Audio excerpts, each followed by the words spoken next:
Jésù ni kò sí. Ẹ̀yin Jésù kò sẹ́ni kan o. Ọba mímọ́ lọ́ba tí mo sì. Ẹ̀yin Jésù ni o. Ẹ̀yin Jésù kò sẹ́ni kan o. Alágbára mo mọ orúkọ rẹ̀.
Hallelujah.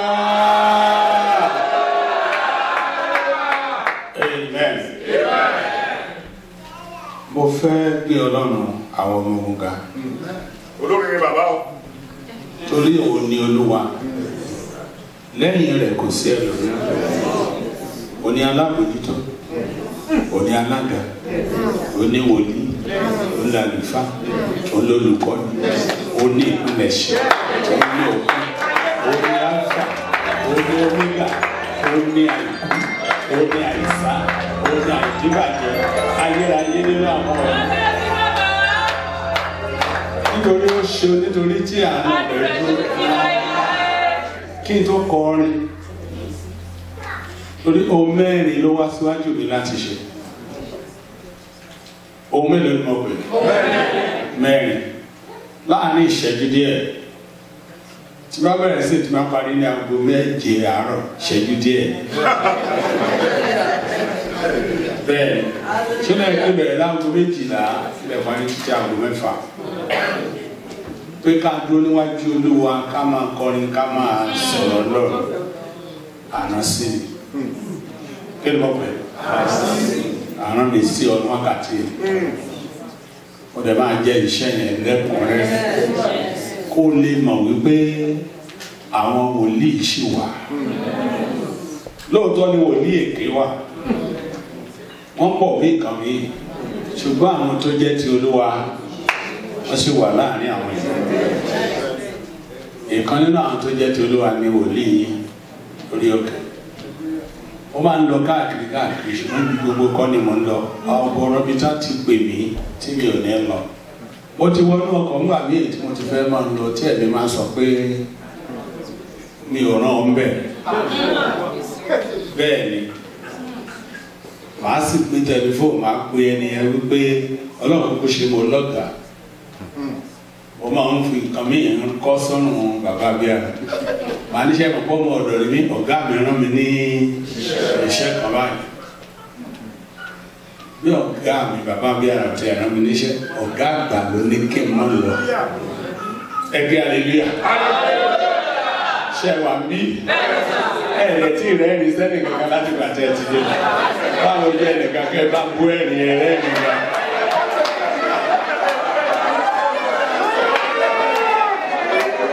Ẹgbẹ́ hallelujah.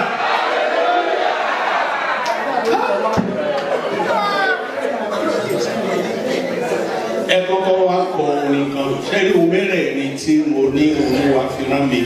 Èkíní náà ní orin ìyẹn. Nígbà tí a bá ń gbàdúrà, áńgẹ́lì ló máa ń sọ̀kalẹ̀ láti gbé àdúrà lọ sọ́dọ̀ Ọlọ́run. Nígbà tí a bá ń kọ orin, Ọlọ́run fúnra rẹ̀ ló máa ń sọ̀kalẹ̀. Kò sí áńgẹ́lì tó tó láti gbé ìyìn pàdé Ọlọ́run. Bíbélì wí Ọlọ́run ń bẹ láàrin ìyìn àwọn ọmọ Ísírẹ́lì. Tí a bá yìn ìyanu ni, a yìn Ọlọ́run. Ìkejì, a sọ̀rọ̀ rẹ̀. Ìkẹta, a gbàdúrà. Kí ni kẹrin?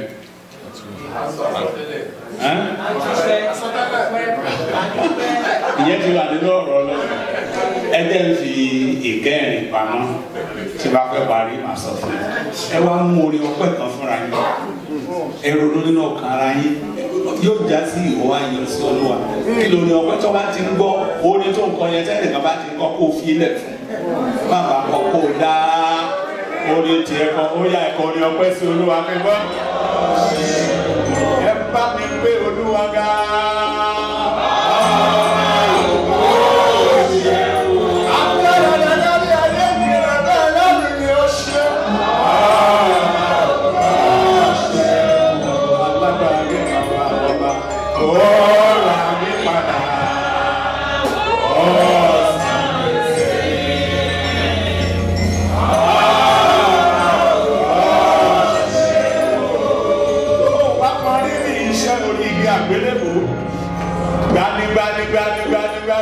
Gbani tó ń gbani lọ́wọ́ alágbára tó dúró lọ. Kò ṣe òkábíyèsí ẹlẹ́mùrú ìkẹ́ akọ̀bá ti kalẹ̀ yìí. Gbanigbani lọ́jọ́ ògúnlé ó rà mí padà ó san gbèsè. Ọba ó ṣe o bàbá.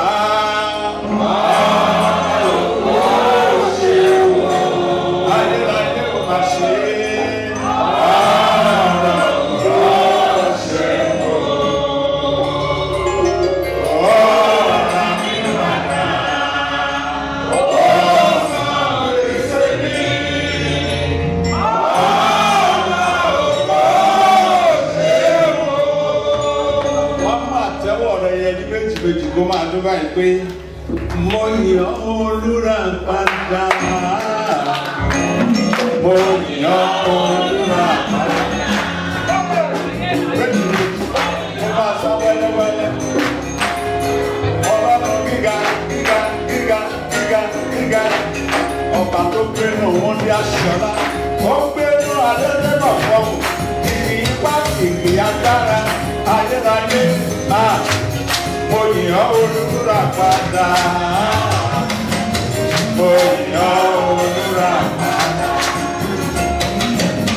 Ajagun má yọ̀dá o, ajagun má lọ ìkan. Mo yàn olùràpadà. Kí ló ti wí sójú wa? Mo yàn olùràpadà. Olúwa, mo yàn olùràpadà. Ajagun má yọ̀dá o, mo yàn olùràpadà. Ayérayé ti lé àwọn ọmọ. Mo yàn olùràpadà. Ajagun má yọ̀dá o. Ajagun má yọ̀dá o, ajagun má lọ ìkan. Wọ́n yọ olùràpadà. Ọba tó ń jagun láì gbọ́ gìrìgìrì ẹsẹ̀. Ọba tó ń wà nínú afẹ́fẹ́. Àrà sísan lábàrá ni gbanigbanigbanigbanigbani lọ́jọ́ ìmúlé. Ajagun má yọ̀dá o, ajagun má lọ ìkan. Wọ́n yọ olùràpadà. Ẹ pariwo sókè bẹ́ẹ̀. Ó yàn olùràpadà. Ó yàn olùràpadà. Atẹ́yàdẹ kárí ayé. Ó yàn olùràpadà. Olúwa ó yàn olùràpadà. Ajagun má yọ̀dá o, ajagun má lọ ìbọn. Ó yàn olùràpadà. Amen. Ẹ jẹ́ ká lọ lẹ́ẹ̀kan sí i bí a ti ń kọrin yẹn lọ́wọ́ ẹgbọ́n ilé àwọn kan tí ojú ò bá tí wọn tó máa ń jáde wá síwájú pẹ̀lú ìgbówọ́lé lórí ogun yẹn dẹ̀ máa ṣẹ.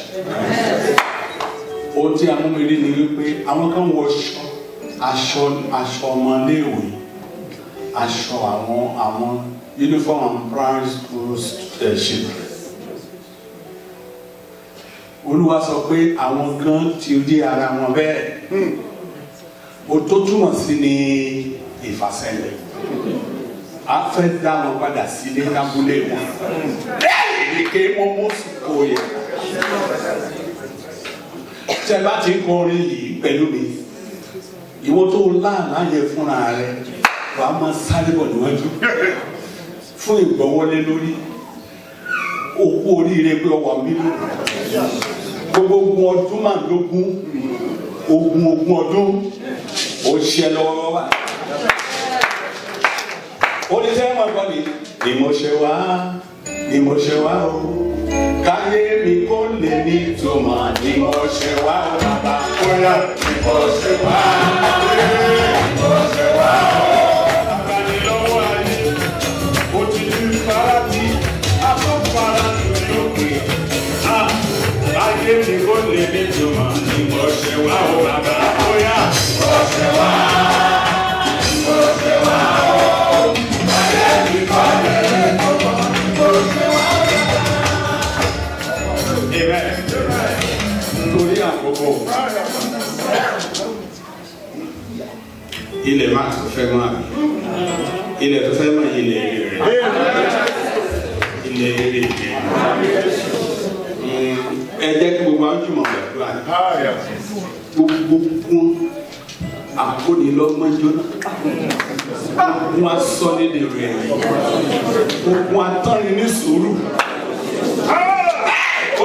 Sọ ìrìn àjò ènìyàn di gígùn láyé ní orúkọ Jésù óyá ẹ máa wọlé lọ óyá ẹ gbàdúrà. Àdúrà aago mẹ́fà ti máa rí.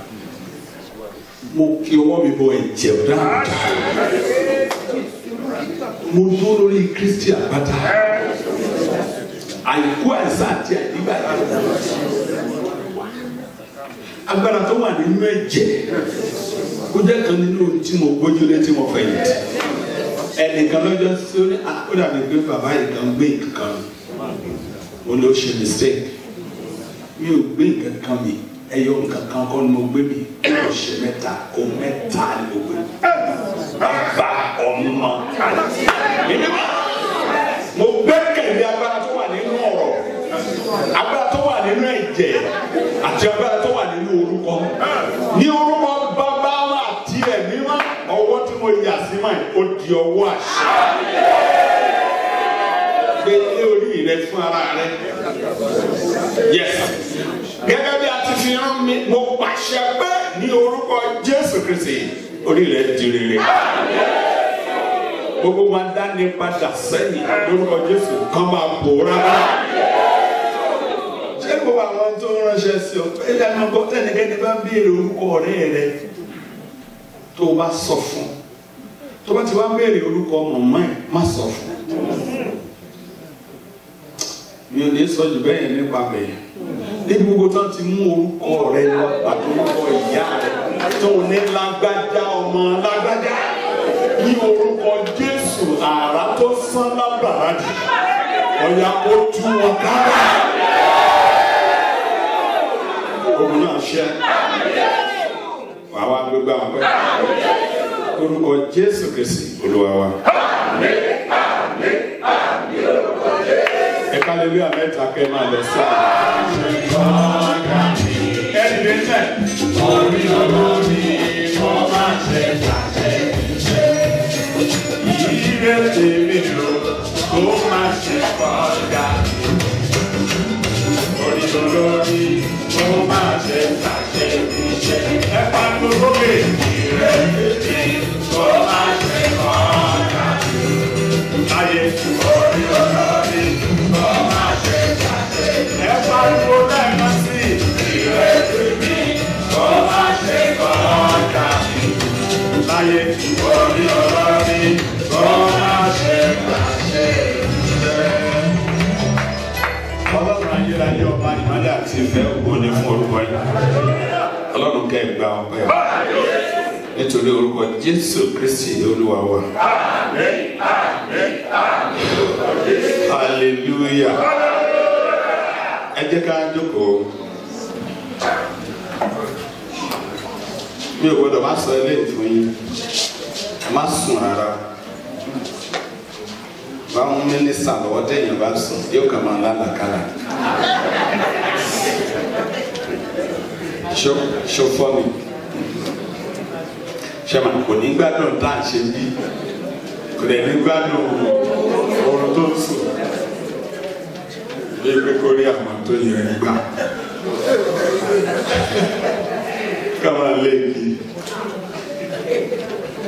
Sọ̀kọ́ rẹ̀ gbé yá mọ́ sùn.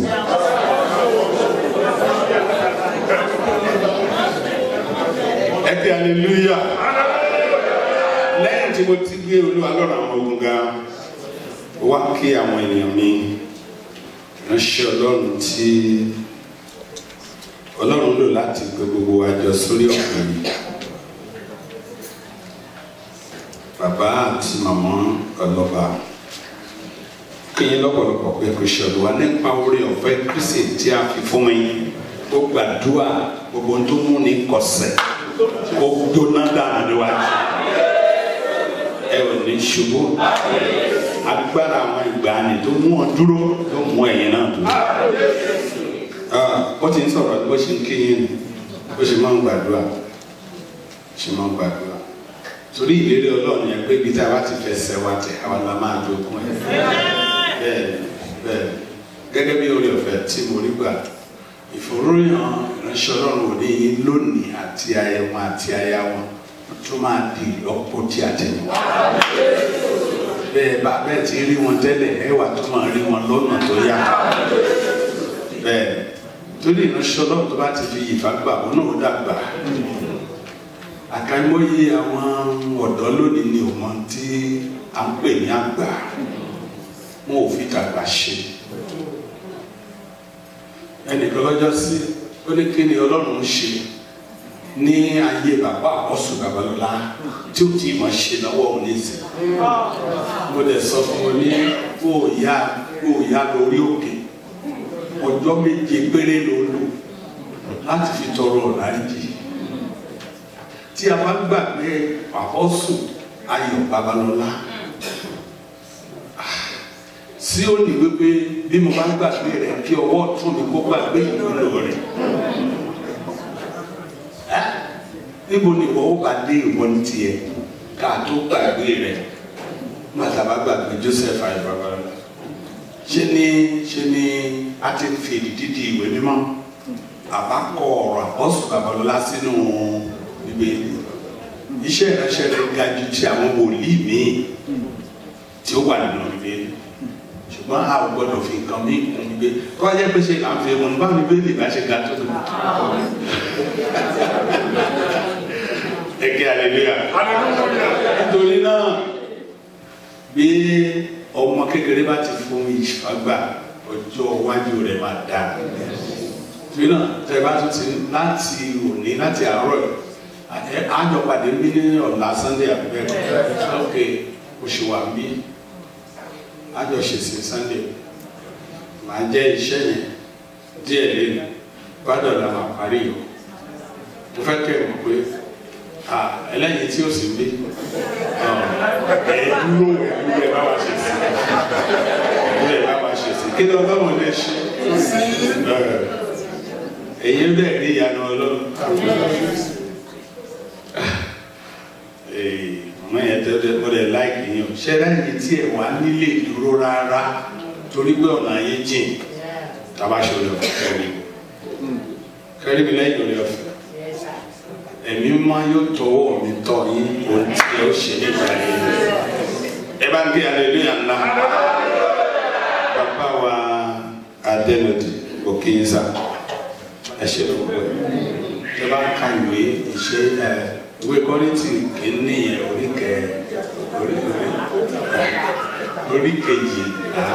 orí kejìlá ẹ̀ẹ́rì bí ó ṣe ka ẹ̀bùn ẹ̀mí wẹ́lẹ́wẹ́lẹ́wẹ́lẹ́ mẹ́sàn-án ṣùgbọ́n gbà tó di ẹsẹ̀ kejì sí ẹsẹ̀ tó parí orí kejìlá yìí ló wá ní ẹ máa kókó fi tara ṣe àfẹ́rí ẹ̀bùn tí ó ga jù kí lè ẹ̀bùn tó ga jù àtúndì ṣàtàtà àti bí mo ti ẹ̀ ń fọ nírúurú èdè àti ti àwọn angẹ́lẹ̀ bí mi ò nífẹ̀ẹ́ kò dàbí ilẹ̀ tí ń dún àti kíńbálì lò ó túmọ̀ sí pé èfèdèfọ́ ni ìsọtẹ́lẹ̀ ni iṣẹ́ mi ni iṣẹ́ ìyanu ni ètò ga jù nínú rẹ̀ ni iṣẹ́ ọlọ́run tí ó bá nífẹ̀ẹ́ signboard ni kí ni mo pè é ó ń tọ́ka ilé lóúnjẹ oúnjẹ tó dára wà ní ìlú òun gan ò ní kó ní òjò ní ẹ̀rù kò ní délé olóúnjẹ ó kàn tọ́ka àwọn tí ó lọ jẹ wọ́n kà á wọ́n dẹ̀ lọ́ọ́ bẹ̀ lọ jẹ o òun gan tó ń tọ́ka bẹ̀ kò ní bá wọn débẹ̀ ọlọ́mọ ṣe wá ní sáà ẹ ṣàmì dáadáa mi ò rí ẹ̀rí lẹ́nu rẹ̀ ní agbára lọ́wọ́ ọlọ́run lẹ́yìn programu yìí gbogbo yín lè máa ní ẹ̀rí rẹ̀ ọlọ́ba ṣe púpọ̀ ní ọdún tó kọjá mo sáré wá wọ́n dẹ̀ ọmọ yẹn dá mi padà sílé ìyàn mo jẹ ìgbà tí mo délé gan ìyàwó mi ò dá mi mọ̀ mo ti yọ gbogbo yọ tí mo ní kí sàmúlò jẹ iyán torí abúlé kan náà láti sọ́ọ̀rì pẹ̀lú abúlé sútì kan náà láti ẹ̀ wá ọmọ mi dáadáa nínú ìlú rẹ̀ ó máa dá fún yín lọ́pọ̀lọpọ̀ gbogbo ẹ̀yin tẹ́ bá mi tọ́jú wọn ọ̀run á máa ṣí fún yín ẹ ṣé lọ́pọ̀lọpọ̀ bá a dúpẹ́ lọ́wọ́ ẹ̀ tó dọ̀gbẹ́ nígbẹ́ ẹ ṣé tẹ́ nífẹ̀ẹ́ àwọn ènìyàn lọ́wọ́ hallelujah bó tẹ̀ jẹ́ pé ọ̀rọ̀ yìí pọ̀ díẹ̀ ṣùgbọ́n màá sáré gẹ̀ gbogbo torí a gbàdúrà ẹ má gbàdúrà náà ẹ ti ń gbàdúrà tẹ́lẹ̀ ẹ tún gbà kan lónìí èyí tẹ́ ń gbà lónìí tẹ́ ẹ máa rí èsì rẹ̀ kíákíá wọ́n sọ fún ọ nínú ìyọ́kù níjẹta pé ọ̀nà mẹ́ta ni àdúrà bá gbà èkíní ni yes èkejì ni wait ìkẹta ni no ìwúlẹ̀ fẹ́ náà mẹ́tẹ̀ẹ̀tẹ̀ what about no ẹ fẹ́ yẹn ok wait nǹkan ẹ tó fẹ́ yẹn ní kọ́ àgbàgbà ẹ ṣe kí ni mo ti wí ẹ wait kí ni ẹ bẹ yóò wait There are some things you need to pray for. Not everything is yes, yes, yes. Ṣé ní àdúrà àti yes yẹn? Òní ọjọ́ tí Joshua gbọ́wọ́ rẹ̀ sọ pé ìwọ oòrùn kò gbọdọ̀ kọjá bí tó wà yẹn. Àdúrà àti ìdáhùn lẹ́sẹ̀kẹsẹ̀ pẹ̀lú iṣẹ́ àti iṣẹ́ ìyanu yẹn ni yes. Ṣé ní wait? Ok, ọmọ ọdún mẹ́wàá kó kàn ká máa jáde bàbá ó ní pé òtútù ti mú dáadáa. Àti gbogbo kọ́ńtù àti gbogbo bí a ti sáré wọlé ó rí pé daddy welcome ó sáré lọ sí torí tébù ó bu tíì ó dẹ̀ gbóngbóná ó dẹ̀ gbé fún agbẹ́gun ọkọ̀ balẹ̀ ó káàdì ọmọ dáadáa pọ̀ náà jẹ wọn ẹ̀kọ́ àdúrà yẹn bá mi ò gbà ọdún mélòó ní ètò jẹ wọn ọmọ ọdún mélòó mọ̀ pé ọdún mẹ́wàá ẹ bá wá ọdún díẹ̀ sí kókó máa jẹ wọn àdúrà yẹn gbà bí ó gbà lẹ́sẹ̀kẹsẹ̀ ni àdúrà gbà ṣùgbọ́n yóò dúró ẹni ìdí àti dúró àbíkí ló ní ìdí àti ẹ̀yìn nílé nígbà tá a tún díẹ̀ lọ́rùn tí ń tà ń dúró lérò kò tètè dé lárògbé bóyá Amẹ́ríkà ló wà làbá wa wá sí àyè ẹ̀yìn lọ lọ́wọ́ òfin. Ok, ṣé mo ti ń sọ̀rọ̀ ní àbí mò ń wá sí? Ẹyẹ ni mo ti wọ mẹ́rin. Ìgbà mi jáde mẹ́tẹ̀ẹ̀. Hallelujah. Ìwé tó lórí kẹta ẹsẹ̀ kẹfà. Ó sì wí pé èmi ni Ọlọ́run bàbá mi, Ọlọ́run Abraham, Ọlọ́run Isaki àti Ọlọ́run Jacob. Mósè pa ojú rẹ̀ mọ́ nítorí tí ó bẹ̀rù láti bójú wo Ọlọ́run. Ọlọ́run àwọn bàbá wa ẹgbẹ́ ẹ̀ gbọ́. Àkòrí ìpàdé yìí náà ni wípé àwọn ogun kan wà tó ti ṣẹ́ wọ́n dẹ̀ ní ká sọ fún wa wípé ogun tó ṣẹ́ yẹn gan-an o kò wá ní gbérí mọ́. Àmì ló la gbà yẹn gbọ́. Ìwọ̀n tó ti kọjá lọ àní kí n sọ fún yín pé kò ní dìde mọ́ láyé. Ìgbà táwọn Ísírẹ́lì kúrò lóko ẹrú Íjíbítì wọn ò padà síbẹ̀. Ìgbà tán dé tí òkun ìgbà tí àwọn padà ṣùgbọ́n ìyanu ṣẹlẹ̀. Ẹni gbogbo ipá àti agbára Sátánì tó lè dá ọ padà sóko ẹrú ní orúkọ Bàbá Ọmọ àti Ẹ̀mí Mímọ́ iná Ọlọ́run kó jó wọn rẹ́. Bí ọ̀rọ̀ ó ti máa lọ làdúrà ọmọ àtẹ̀lé. Owó ètò bá ti jẹ máa dúrà kí ni tiẹ̀ láti ṣe. Àmì yẹn dẹ̀ nítumọ̀ Ọlọ́run fúnra rẹ̀ gan ní jẹ́ àmì. Tábàlẹ̀ padà sí ilẹ̀ wa gbogbo ẹ̀yẹ tí mo bá sọ̀rọ̀ ẹ̀kún bọ́ ọmọ ìyá àwọn bàbá mi ní torí ẹgbẹ́ èdè àbí bẹ́ẹ̀ kọ́. Ok, ìtumọ̀ àmì èdè Latin Italian language ó ní àmì ṣùgbọ́n tá a bá padà sí ilẹ̀ wa nílẹ̀ tí a ti sọ èdè tá à ń sọ yìí àṣẹ ni àṣẹ ló jẹ́ bẹ́ẹ̀ tí àwọn bàbá wọn yìí gbàdúrà sẹ́ni wọ́n ń wúre ìyẹn lè mọ̀ pọ̀ Yorùbá tó bẹ́ẹ̀ torí ẹ̀ ti pẹ́ nílẹ̀ yìí.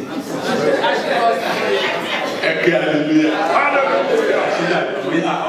àkọ́ Yorùbá sá o ó dẹ̀ máa dà fún mi ẹ ṣe tẹ́ gbọ́ Yorùbá Ọlọ́run fi oyin àti iyọ̀ sí èdè Yorùbá yẹn nínú Yorùbá yẹn gan lọ́lọ́run gbé ó kárí ọkùnrin yóò dà fún tó ń ṣe programu lédè Yorùbá Ọlọ́run wà bẹ́ẹ̀ wọn àwọn bàbá wa yìí gbàdúrà kí ni wọ́n ní wọ́n ṣe súre láti súre láti wúre tán àwọn èèyàn ó sì sọ pé ìyẹn ni pé tẹ́ ẹ bá ti ń ṣe àmì yẹn kó tẹ́ ìwé náà ni pé ẹ tí ò bá ṣe àmì àdúrà ó túmọ̀ sí pé kò fẹ́ kó ṣe tó bá ti ń fẹ́ ká àdúrà rẹ gbà tí mo bá ti ń wí ní gbọ́dọ̀ kan ó jẹ́ kí àmì rẹ tó o bá dẹ̀sùn bóyá ìgbà tí àsọtẹ́lẹ̀ ó kàn ọ́ ló wà lójú oorun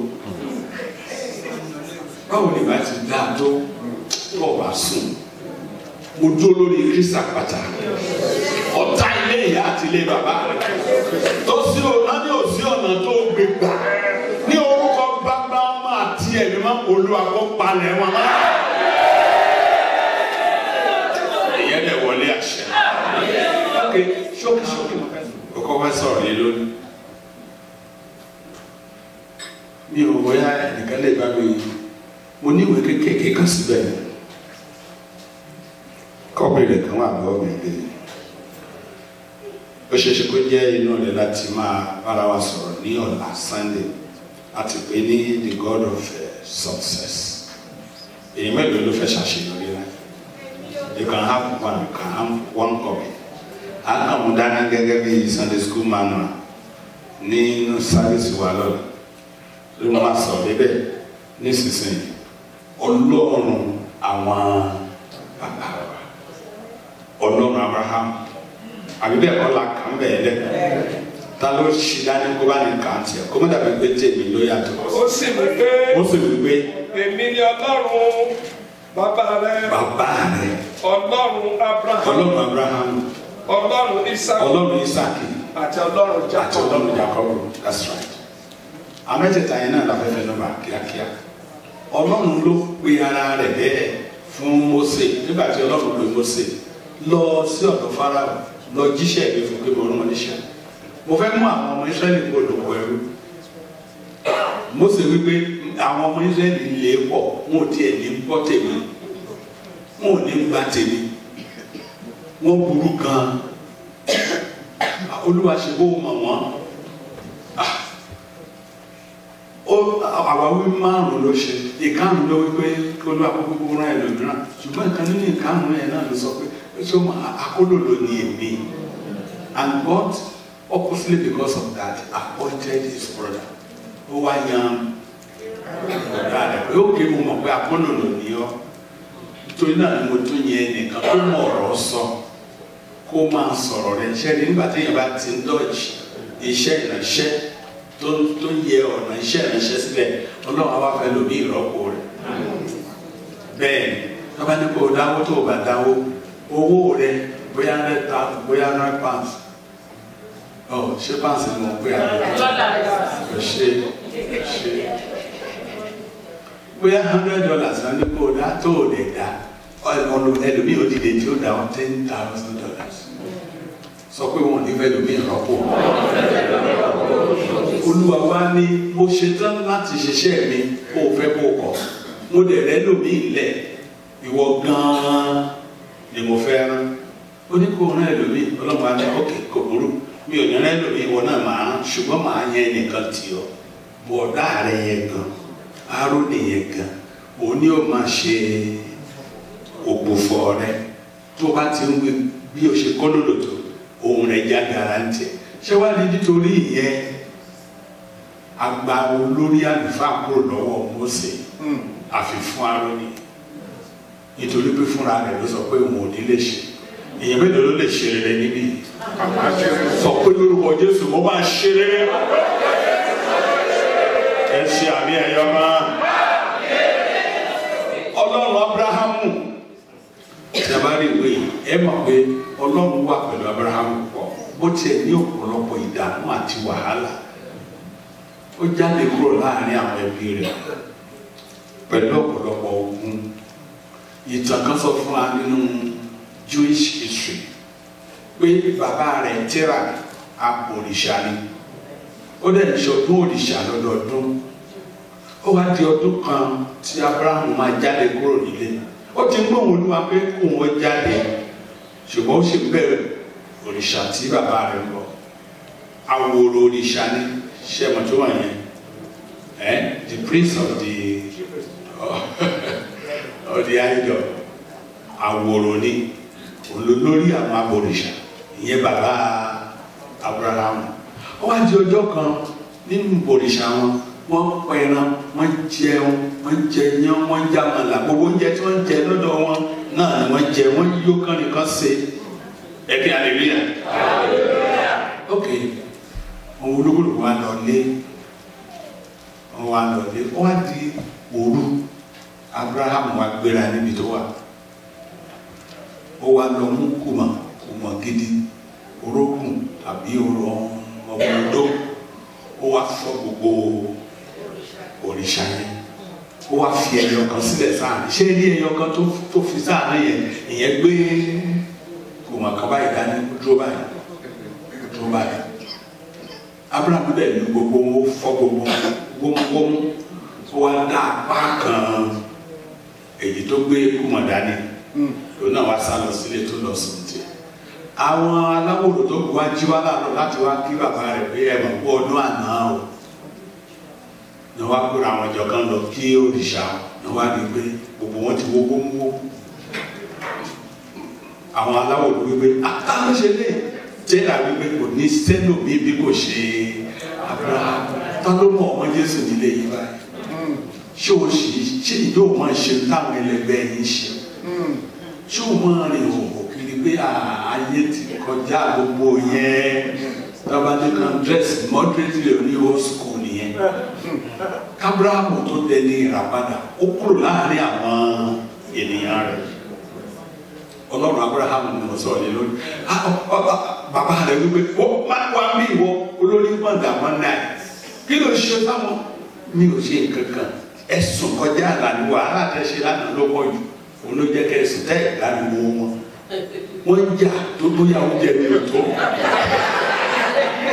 wọ́n ń gbogbo òun jà lójú ṣé wàá lè yí ọ̀gá àwọn yẹn òun ló lù wọ́n ní bàbá rẹ̀ ní òwò alákòóní àtọ́jọ́ àti bàbá ńlá àti bàbá dé bàbá mi ló fò òrìṣà yìí léwe lọ́wọ́ wọn ò jàrí tó ló adé jẹ́ ń sin òrìṣà tó lọ́wọ́ tí ò lè lò ó tó lẹ́sẹ̀ tí ò lè rìn tó nímú tí ò gbọ́ ọ̀run kí ló dé sẹ́ kàn gbé mọ̀ ẹni ẹ bá mú ẹ ṣe léṣe ẹ bá nà ẹ bá ń pa ibi tí Abraham tó ti sá kúrò lẹ́yìn Olúwa ní tó bá ti débi tó máa dé dúró wà gbóhùn ibi tó dé dúró náà ní orílẹ̀-èdè Amẹ́ríkà ó máa dá fún ọ lẹ̀ lórúkọ bàbá máa tẹ̀lé mọ́ ó ṣe rere nílẹ̀ Ọlọ́run bẹ Nàìjíríà ó dẹ̀ wà níbí báyìí àwọn ẹ̀tọ́ rẹ̀ kan wà nílẹ̀ yìí tó ti gbà àbí bẹ́ẹ̀ kọ́ Bíbélì dẹ̀ wípé tí Olúwa ní ilẹ̀ tọ́lọ́run bá ní ilẹ̀ ọmọ Ọlọ́run sì ni ọmọ ní máa ń jogún bàbá gbogbo tó jẹ́ tiẹ̀ nílẹ̀ Ọlọ́run ó fi lé Ọlọ́run Abrahamu òun la mà sí Ọlọ́run tó lè ṣohun gbogbo. God of Abraham is God of all possibilities. Ọlọ́run tó lè ṣohun gbogbo. Mo fẹ́ tètè dáná dúró bẹ́ẹ̀ kí n tó lábàání àti sọ ti àwọn méjì tó kù. Tẹ́ bá wò Ọlọ́run tó lè ṣohun gbogbo ó lágbára láti dá ìjì dúró. Ọlọ́run Abrahamu ó lágbára láti sọ ẹkún di ẹ̀rín. Ọlọ́run Abrahamu ó lágbára láti mú rírí jáde nínú àìrí. Ọlọ́run ìgbà Psalm 126:5 wípé ẹni tó fi omijé fún irúgbìn yóò fi ayọ̀ ká tẹ́ bá rí ẹni tó ń sunkún. School of mourning, school of lamentation ó tún dàbí kó ti gbàwé èrí ẹkún. Mo máa ń gbàdúrà fún ọ ìwọ tó jẹ́ pé àwọn àyájọ́ kan wà tó ń sunkún bóyá o rántí àwọn àìṣedédé rẹ̀ o dẹ̀ ń sunkún bóyá o rántí ibi tó ti bẹ̀rẹ̀ o ń sun ẹkún ní orúkọ bàbá máa ti ìmọ̀ gbogbo ẹ̀yin tó ń sunkún àfihàn rẹ̀ lónìí tẹ́ ẹ bá rí àmì mẹ́ta ṣe kí Olúwa kó nu omijé yín nù kúrò.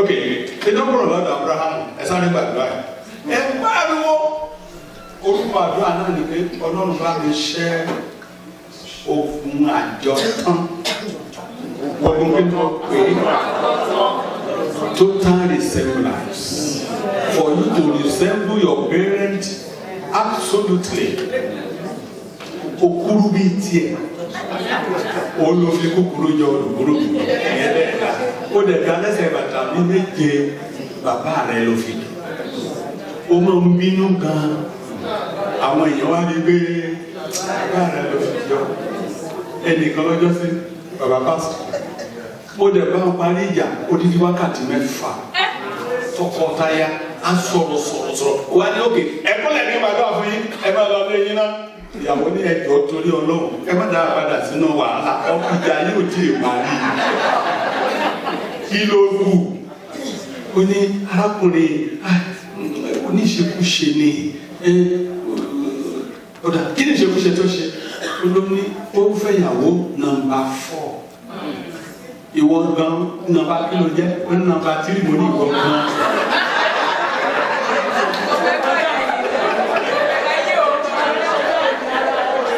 Ẹgbẹ́ aleluya kí ló dé tí inú ń bí ọ pé òun fẹ́ nọ́mbà 4 kí ló wá débẹ̀ gan tó lọ ṣe nọ́mbà 3 ọkọ rẹ̀ ní God bless you dade bàbá ó rò pé mo ń gba tòun ni ó dẹ̀ mọ̀ pé èmi ò ní ju ẹyọ oró kan náà ìkànnì dẹ̀ tómi láyé àtọ̀ ìyàwó kan ni mo níbẹ̀ ṣe wò mí ẹyọ oró mi ẹkúkú mọ ìyàwó àbọ̀ ọ̀dà mọ̀mọ́ yẹn mọ̀ pé obìnrin sì ní ìyàwó tèmi bẹ́ẹ̀ ṣe ní tí mo fẹ́ràn jù ẹgbẹ́ aleluya ó wà ní mo ní kí ló wà ń bí oyún bẹ̀ ẹ nọ́mbà 1 òbínú nọ́mbà 2 òbínú nígbà tí wọ́n dé ẹ nọ́mbà 4 wà ń bọ̀ sí òbínú wà ń faradà náà ni wọ́n lọ rárí wọ́ ọkùnrin ní ráìdọ̀ pásítọ̀ ráìdọ̀ gbọ́ ó ẹsẹ̀ wà á mọ̀ fún gan. ó ní etí mo fẹ́ mú jáde bẹ́ẹ̀ ó ní kò yé ni ó ní kò yé obìnrin ni ó lóun ti ọmọ ń bá lò ó ní kò mọ̀ pé ó ní tó bá fẹ́ ṣe òun yóò bí ti ó ní mẹ́rìnlá ni bàbá òun ní. ókè bàbá rẹ̀ gan-an ogun àjọ tán téèyàn bá fi kúkúrú jọ bàbá ó ṣe dá ó ga bí bàbá yìí ó ṣe dá ó kú pàtàkó dúdú ó ṣe dá ṣùgbọ́n ẹlòmíì ṣe dára jọ ogun àjọ tán lónìí Olúwa jẹ́ ọṣẹ́ ẹni nílẹ̀ ẹ̀ máa bá ẹ̀gbọ́n màmá mi ni ó gòkè ogun ọ̀pẹ ó lọ dá ẹ̀mú nígbà tó ń dé kòríta kan ogun tó fi ń gòkè já ó wá ń jábọ́ ó dẹ̀ dá lápá ó dá lẹ́sẹ̀ odidi ọdún kan ló lò ní hospital ìgbà tó máa jáde tán ẹsẹ̀ rẹ̀ kan ṣe báyìí ó ṣe rìn ẹsẹ̀ yẹn kọjú sẹ́yìn ó sàn tán kí ni mo fẹ́ mú jáde bẹ́ẹ̀ ṣé ni nígbà tí ó máa ó tó àkókò ara ẹ̀ ti yá dáadáa ó wá ṣe bí ọkọ ìyàwó ẹ̀ lóyún ìgbà tán dẹ̀ mọ̀ bí ọmọ ẹsẹ̀ tún ọmọ yẹn dá kì í ṣe kó ṣubú ó fẹsẹ̀ dá ṣùgbọ́n ṣe bẹ́ẹ̀ láti ọmọ yẹn wà nínú Ìbàdàn mo ṣe sọ̀rọ̀ he is one of the rich people in Ìbàdàn in Ọ̀yọ́ state ó ní owó gidi ṣùgbọ́n ẹsẹ̀ yẹn ó fi jọ bàbá ẹ̀ kì í ṣe pé ó wà nínú oyún pé ìyá rẹ̀ ṣubú pé wà fẹ́ ti ọmọ náà ẹ̀jẹ̀ adásẹ̀ la fi bí ẹsẹ̀ rẹ̀ dá láti inú ẹ̀jẹ̀ wa irú ogún wo ni wọn náà jẹ lọ́dọ̀ bàbá wà gbẹdúrà gbogbo ogun àjogúnbá gbogbo ogun àjọba gbogbo ìdè àti ìdààmú àti wàhálà tí bàbá mi ò lè parí tó transfer sáyé mi ó yá ẹ palẹ̀ ní mọ́ ẹ jáde ẹ bẹ̀ ṣe àmì méje asáré lọ sọ́dọ̀ ta ló kàn Ọlọ́run Ísákì ẹ wípé máa ń jẹ fara sínú kú máa jẹ fara sínú kú o oríṣiríṣi ara ń bẹ nínú mi o máa jẹ fara sínú kú o bàbá ẹ pariwo bẹ́ẹ̀ máa jẹ fara sínú kú ayérayé lọ́wọ́ máa jẹ fara sínú kú o Olúwa mi oríṣiríṣi ara ń bẹ nínú mi o Olúwa mi o máa jẹ fara sínú kú o bàbá dára fáráyé rí. Olúwa mú mi lókè yíká. Má jẹ́ jábọ́, má jẹ́ kùnà, má jẹ́ kú rèwé. Oríṣiríṣi àrà ń bẹ nínú mi o. Má má jẹ́ fà sínú kú ọ bàbá. Óyá. Ọlọ́run mi jàre,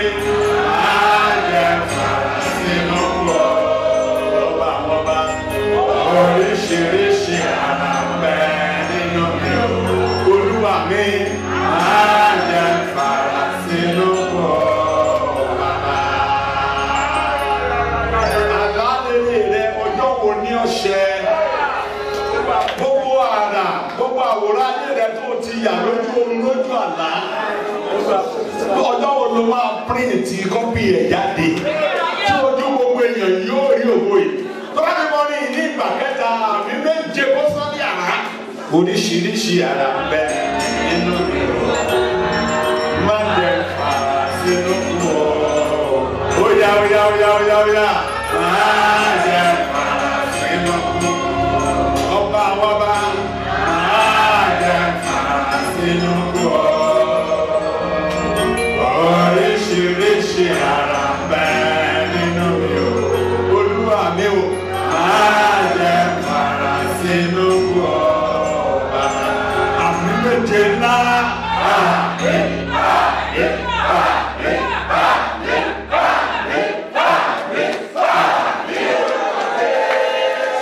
Ẹ pàtẹ́ fún Jésù rẹ̀. Ẹ jókòó. Ọlọ́run àwọn bàbá wa. Ẹni àkọ́kọ́ náà ni Ọlọ́run Abraham. Number 2 nǹkan Ọlọ́run Isaki. God of Abraham was regarded as God of all possibilities, and God of Isaac is God of laughter. Ọlọ́run ti pàdé. Tí máa rẹ́rìn kí máa rẹ̀. Lẹ́yìn sẹ́ni kan sọ pé ẹlẹ́bí ìbá ní sẹ́sì kí àwọn ọ̀gá rẹ̀ sàdé yóò ṣojú kóyí máa rẹ̀ sọ́kọ̀ rẹ̀ lẹ́bí máa rẹ̀ sọ pé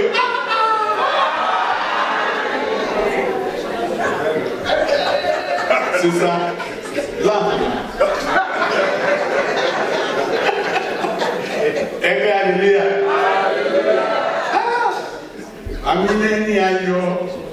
fàmílẹ́ ní ayọ̀ Ọlọ́run ayọ̀ mo ń wojú rẹ̀ fàmílẹ́ ní ayọ̀ kí ló ti wí fàmílẹ́ ní ayọ̀ alágbára fàmílẹ́ ní ayọ̀ Ọlọ́run ayọ̀ mo ń wojú rẹ̀ fàmílẹ́ ní ayọ̀. Ókè, nítorí àkókò wa Ọlọ́run Isaki kí ni wọ́n pè é? Ọlọ́run ẹ̀mí. Genesis 21 verse number 1 to 6. Somebody get it. Open it and read. Ẹ bá mi ṣì kíákíá. Genesis orí kọkànlélógún ẹsẹ̀ ìkíní sí ẹsẹ̀ ìkẹfà. Gẹ́gẹ́ bí tí mo sọ lẹ́ẹ̀kan bàbá wọlé. Mo ní ẹni láti dúró. Sẹ́yà dúró àbí òdúró. Èrò kúsẹ̀ ní gbogbo ẹni tó dúró de Olúwa. Dábìlì gan sọ wípé I have been patiently waiting upon the Lord. Mo ti ń fi sùúrù dúró. Ṣé ní gbogbo ẹ̀yin tẹ́ dúró de Olúwa ojú òní tì? Yes. Bí ó ti wí. Gẹ́gẹ́ bí Olúwa ti wí kò bẹ́ Sẹ́rà wò. Yes. Olúwa sì ṣe fún Sẹ́rà. Olúwa ṣe fún Sẹ́rà gẹ́gẹ́ bí ó ṣe sọ. Sẹ́rà sì lóyún. Ó wá lóyún. Ó sì bí ọmọkùnrin. Ó bí ọmọkùnrin kan. Fún Abraham. Ó wá bí fún Abraham ọ̀pọ̀ rẹ̀. Ó ti gbó. Ṣéma tó bá pẹ́ kó tó dáa fún ènìyàn. Ọlọ́run lè torí ẹ̀ kó fún ní ẹ̀mí gígùn. At the age of 99 ló ṣẹ̀dá fún Abraham. And the Bible declared him as somebody who lived for 175 years. Ó jẹ́ pé 76 years ló fi gbádùn ayé. The last 76 years of his life ló fi gbádùn ayé. Gbogbo ìjókòó ayé rẹ̀ mo dìgbà pé lórúkọ bàbá ọmọ àtẹ̀mí máa kó agbádùn Ọlọ́run. o tó jìyà mọ́ láyé o máa rẹ́rìn ayọ̀ o ṣe àmì yẹn dáadáa. Yes, yes, Ọlọ́run ṣe fún Sẹ́dà gẹ́gẹ́ bí ó ti wí.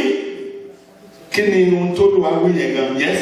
Ní àkókò ìgbà tí Ọlọ́run dá fún un. Ṣé o gbọ́ bẹ́ẹ̀ yẹn? Ẹ ní láti dúró de ìgbà àti ọmọ ṣáàrí àwọn kékèké tó wà nínú wa. Ok, wọ́n ti sùn wọ́n á sùn mo jẹ́rìí ọmọ yìí wọ́n ti sùn tí wọ́n ní problem ẹ̀yin lẹ́sìn mọ́ gbàdúrà tí wọ́n. Ok, ọmọ kékeré ọmọ 7 or 8 years kàbá ní olúkúlù àmọ́ béèrè tí ẹ̀rọ fẹ́ ní ìsìn afẹ́ parí sí kó ló máa ṣe Jesus Jesus give me bra I want to have bra. Ó fẹ́ ra kíni ló rà ẹ̀yin lẹ níbẹ̀ òye lẹ́gbẹ̀ẹ́. Ọmọ ọdún mẹ́wàá ẹ̀gbọ́n ṣé kò ní lè rà àti ẹ̀dá ṣé kò yẹ kó lè rà ó lè rà ṣùgbọ́n ṣé ní ìsìn tó bá rà sí kí ni ó fi kó.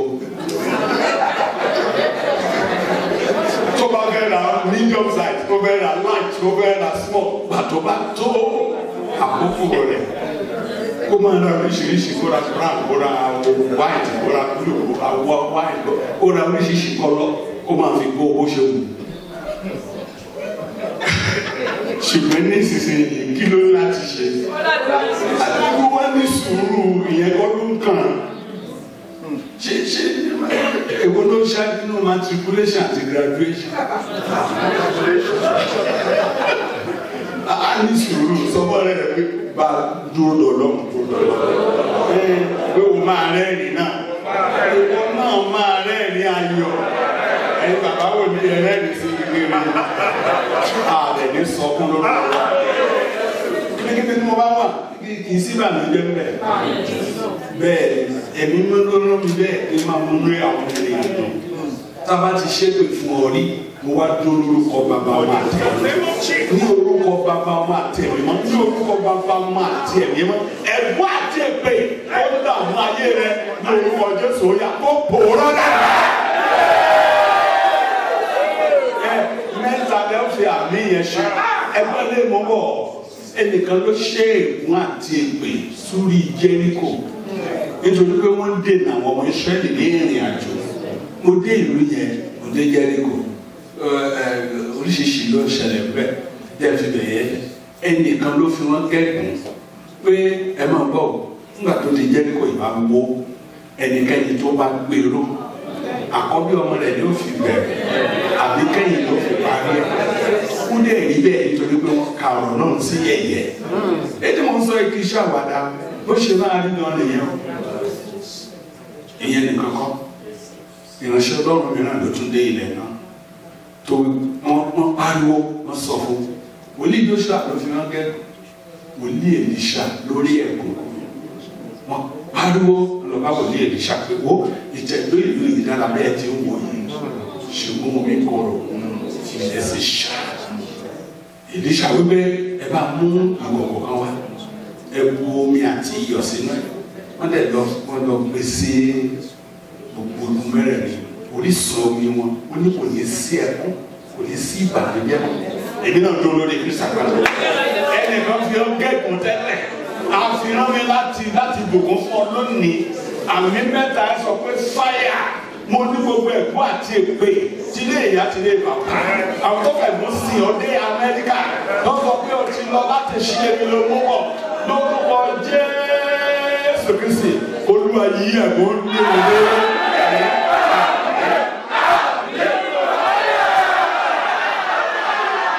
ẹ jókòó tẹ̀rín. Nígbà tó tó àkókò Séra kí ló ṣẹlẹ̀ màmá? Ábúráhámù sì pe orúkọ ọmọ rẹ̀. Ó pe orúkọ ọmọ rẹ̀ Tí a bí fún un. Ní Ísákì. Ẹni tí Séra bí fún un. Ẹni tí Séra bí fún un.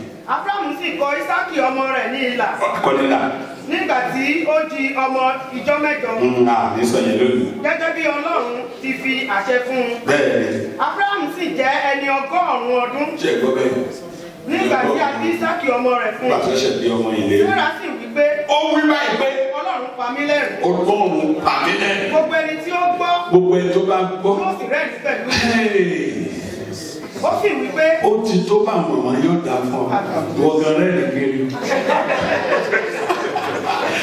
God has caused me to laugh. And anybody who hears this will come and laugh. Laughing with you is different from laughing at you. Bí ìbá fẹ́ fi ọrẹ rìn, ó máa ṣe láàrin. Ṣùgbọ́n tó fẹ́ wá rẹ̀ ní ayọ̀ pẹ̀lú rẹ̀, Ọlọ́run á fàyè gbà. Ó máa rẹ̀ ní ayọ̀.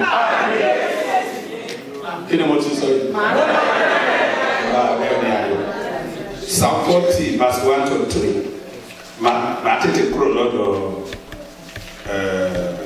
Ísákì ká lọ kíákíá sọ́dọ̀ ta ló kàn yẹn lórí òkè tó lọ gba bíríbírí kí ló ló wá yóò fi lóhùn ni ó bá pàdé lóhùn ni ó bá pàdé èmi àti ẹ̀yin á ní kúrèwèrè. Yes. Ó sì dẹ́tí sí mi. Ó dẹ́tí sí mi. Ó sì gbóhùn ẹkún mi. Ó gbóhùn ẹkún mi. Ó sì mú mi gòkè pẹ̀lú láti inú ihò ìparun. Ó mú mi gòkè pẹ̀lú láti inú ihò ìparun jáde wá. Láti inú erùpẹ̀ rẹ̀. Tẹ̀síwájú. Ó sì fi ẹsẹ̀ mi ká Ó orí fi ẹsẹ̀ mi ká orí àpáta. àpáta. Ó sì fi ìṣísẹ̀ mi Ó lélẹ̀. fi ìṣísẹ̀ mi lélẹ̀. Ó sì fi orin titun sí mi. Èmi tí mo lọ nìyẹn. Olúwa fi orin titun.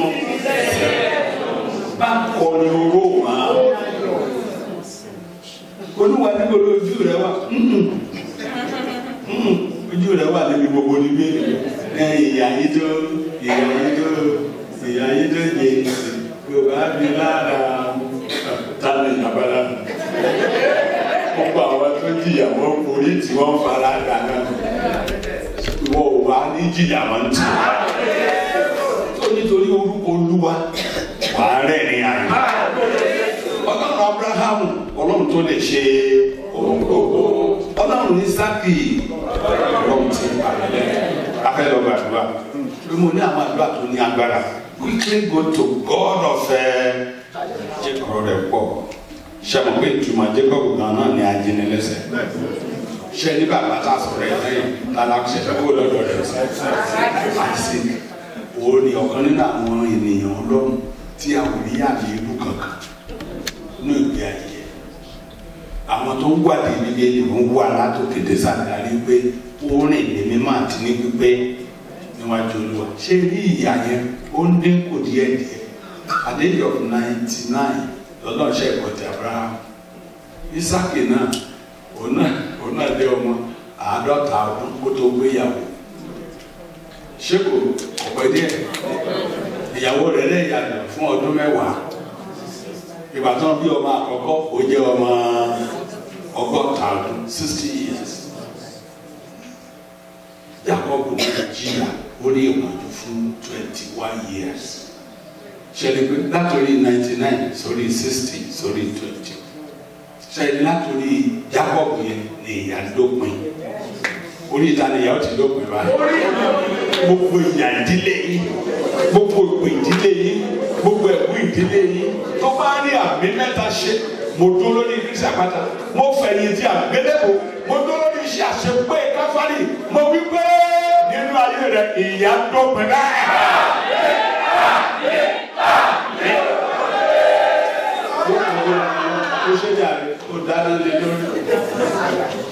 Ẹ̀ka hallelujah. Okay. Ọlọ́run tá a sọ̀rọ̀ yìí. The God of Jacob is God of total transformation. What do I call it? Total transformation. Ọlọ́run tó yí ìgbàpadà pátápátá. Ajínilẹ́sẹ̀ ṣùgbọ́n bá gẹ́lẹ́ pàdé abilé rẹ̀ kí lórúkọ rẹ̀. Ó jẹ́wọ́. Oníjà bọ́ọ̀lù lò ìtumọ̀ rẹ̀ nìyẹn. Ajínilẹ́sẹ̀ agẹ́lẹ́ lọ sọ pé wọ́n ò ní jẹ́ Jacob mọ́lẹ̀. Ìwọ náà tó sọ ọmọ ní Rámọ́tà. Gbogbo nǹkan wá rá nínú ilé. Gbogbo nǹkan yà ńlá ó ṣe àná. Ó wá ilé ìbò òdìmọ́ ó ti rà. Ó wá ilé ìbò òdìmọ́ ó ti rà. Ta ló rá gbogbo wọn?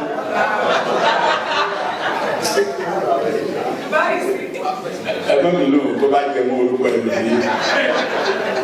àwọn èèyàn wípé ilé làwọn wò láti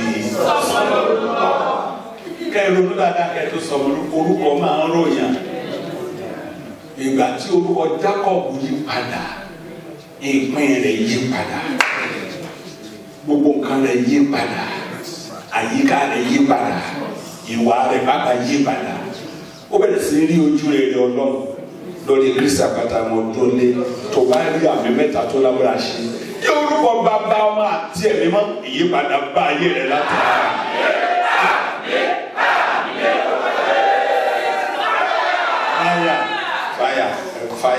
Fire. Genesis chapter 32 verse 20 to 31.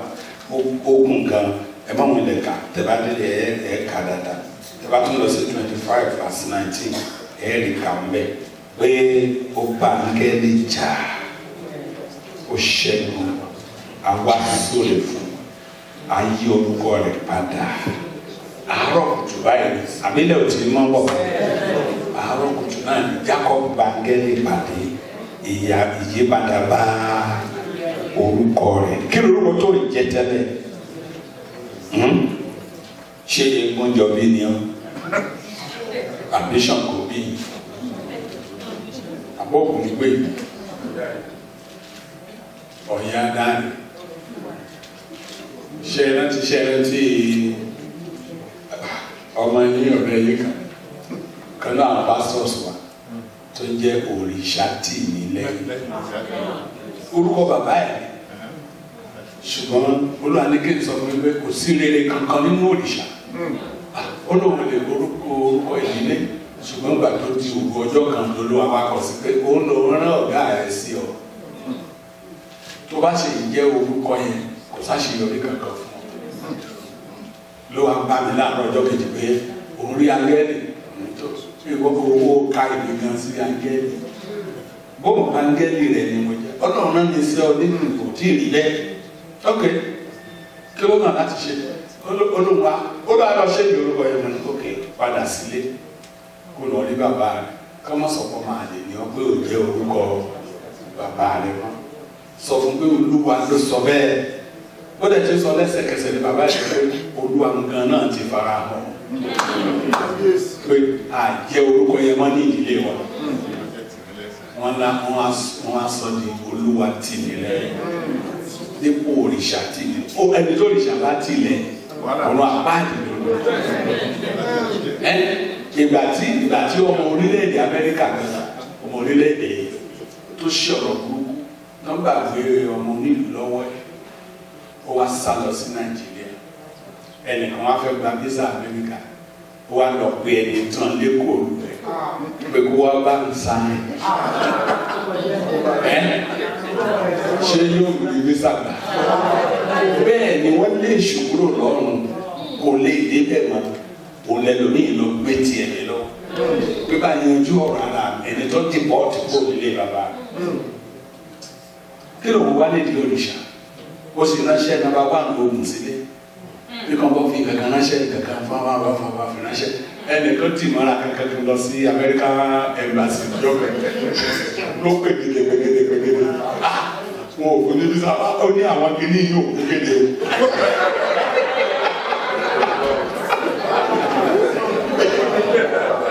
àwọn kìíní wọn yóò kó kéde o àti ní pé ó lọ tí múra wọn àwọn yẹn ti kọjá wọn ti ṣẹ́kọ̀ náà ẹgbẹ́ aleluya ní orúkọ Olúwa lọ́nà àwọn ogun ìyípadà bá ìgbé ayé Ọlọ́run Jákọ́bù yóò yí ìgbà rẹ̀ padà. Ok, kí lorúkọ tó ń jẹ tẹ́lẹ̀ ayálégbé ni ọ ṣé permanent name ni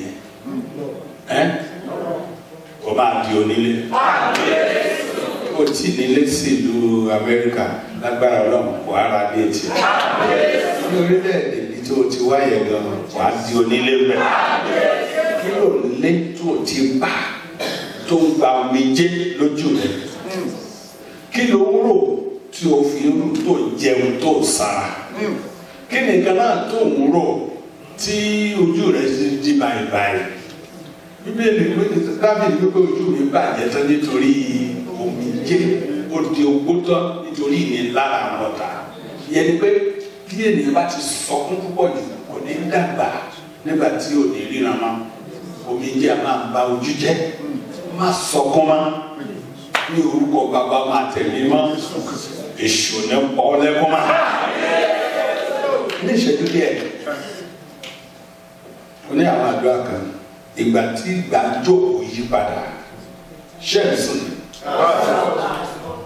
ìgbà tánigbọ́dọ̀ yí padà wọ́n yí ìgbà jókòó padà wọ́n wá ṣàkíyèsí àwọn ọ̀rọ̀ ẹ̀jẹ̀ sáré fún wa ní àpẹẹrẹ yìí ní ìlú kan nílẹ̀ Yorùbá nílẹ̀ Nàìjíríà wọ́n ń jọba bẹ́ẹ̀ Yorùbá níbẹ̀ nílùú tìyín náà tó bá ti fẹ́ jẹ ọba ọjọ́ méje ni wọ́n fi ṣe ayẹyẹ wọ́n fa orí ọba yẹn wọ́n fi kàn sílẹ̀ sáàrin ìgbà àwọn tó bá gbọ́ Yorùbá kí ni wọ́n ń pè ní ọ̀gáre kó àìgbàgbé wọ́n ń pè ní pé wọ́n dóṣù sí àárín orí ẹ̀ wọ́n dóṣù wọ́n wá fi osùn ẹfun èédú wọ́n fi pa gbogbo ìtókò wọ́n fi irun yẹn sílẹ̀ sáàrin wọ́n àfàṣọ funfun a máa fi bọ́ra wọ́n pẹ ẹran gbogbo ẹran tó bá rìn lẹ́gbẹ̀lẹ́gbẹ̀ láàrin ìlú wọ́n máa pẹ ẹran gbogbo ará ìlú kiri ni ẹlẹ́ran a máa so ẹran wọn mọ́lẹ̀ kó bá bọ́ sọ́wọ́ àwọn ará mi torí ẹran tá bá ti pa ń gbà náà àpapọ̀ ẹ̀rọ tó bá parí gbogbo ẹ̀ tó bá wá di ọjọ́ keje tí ọba ti jókòó tí o gbọ́dọ̀ jáde lọ ní kankan máa jí láàárọ̀ wá kí wá dọ̀bálẹ̀ àwọn afọbajẹ́ tó bá di ọ̀sán wá kí tó bá dalẹ̀ wá kí àwọn kan wà bẹ́ẹ̀ lóru mọ́jú wá máa kọrin àwọn oníyà àgbà máa lu gángan wá máa sọ oríkì ọba lóríṣiríṣi ọ̀nà ṣùgbọ́n bàbá di ọjọ́ keje yẹn ẹbí wípé kí ló máa ṣẹlẹ̀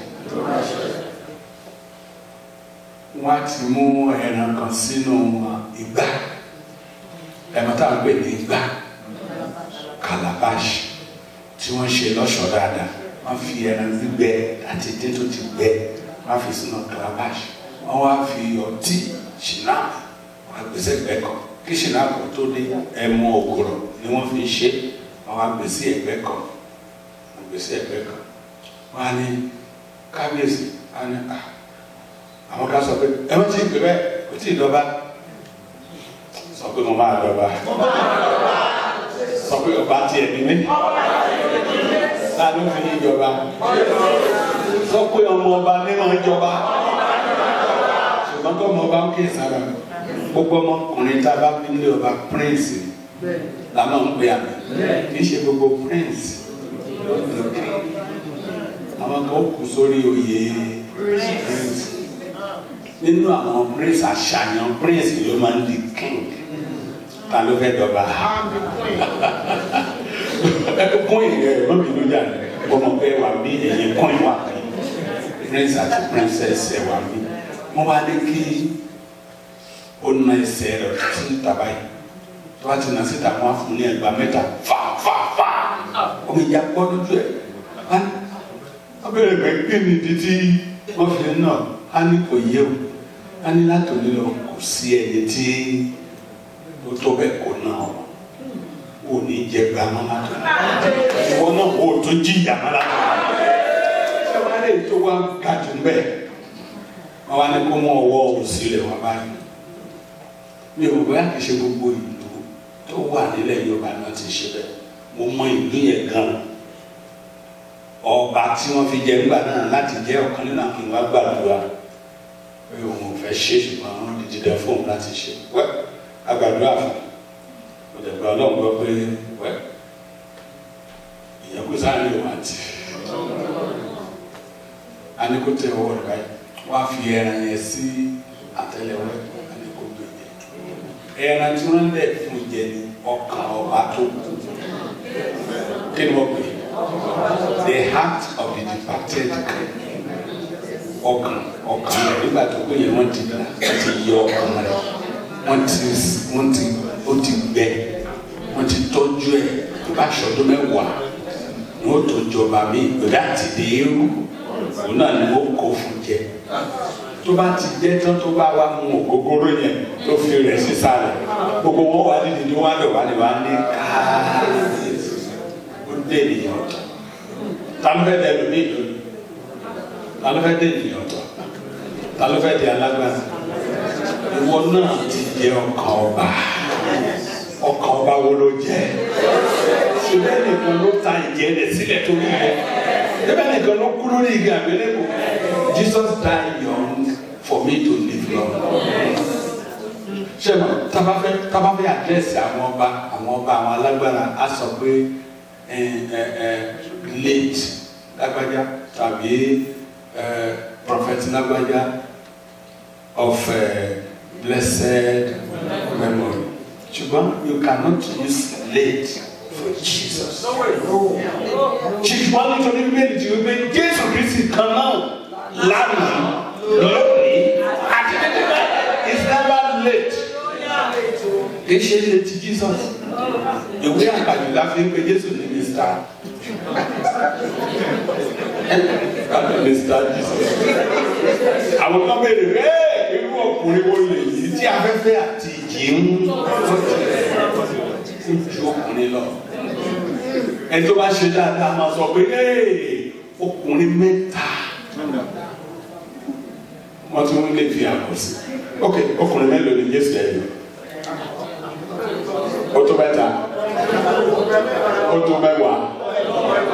Ọkùnrin tí tó produce gbogbo ọkùnrin, the man of all men.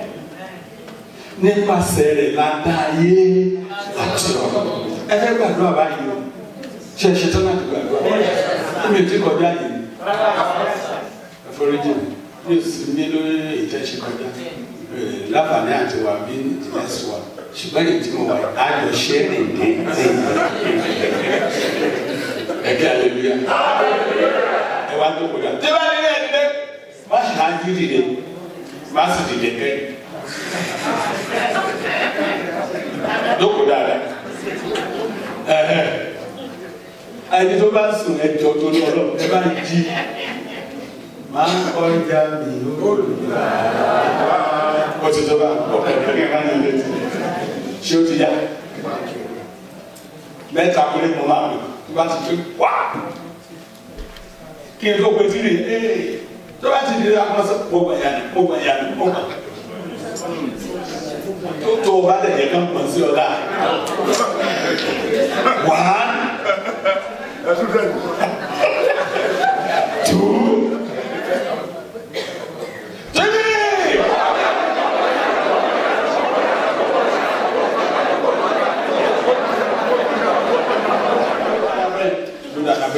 Ọlọ́run bó láti dúró yìí. It's a week-long lecture, thank you sir. Ṣùgbọ́n because of our time, Pastor ìtàn ẹ mọ̀ tí bàbá mi gbọ́ wẹ̀ yẹn sí ìtàn Pastor. You just have to have your copy. Ọ wà lọ́fíìsì. Ẹnì kan bá ń kọ́ wa. Mi ò ní sọ iye tí ẹ rà. It's a very small booklet. You can buy it with $1,000.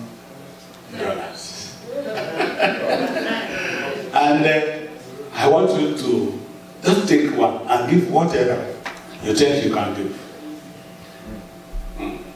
Go fún ọ ní open check.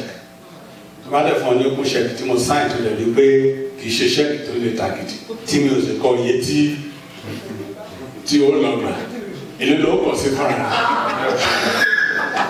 Bàbá ní wá akọ $1 million. O sì kọ 1 tàbí 2 tàbí 5 kó wá kọ do sẹ́yìn. Ẹ̀dọ́ dáadáa bẹ́ẹ̀. Ẹ orúkọ Jésù bẹ́ẹ̀ ni pé ní orúkọ Jésù ẹ̀jẹ̀ gbógun ẹ sọ pé ẹ̀mí mímọ́ lẹ́yìn náà Ọlọ́run Jákọ́bù yí gbà mí padà láti òde lọ ó yá ẹ gbàdúrà. Ẹ ṣe full fire. Ṣùgbọ́n kì í gbogbo rẹ̀ láàmú pé tọ́ba ti gbàdúrà Olúwa gbogbo èṣù ẹ̀ṣẹ̀ ayé àti ọ̀tá Jésù máa wá àmín. Wọ́n sábà ní ẹ béèrè fún ọmọ ẹ̀yẹ tẹ́ ẹ retí ọmọ.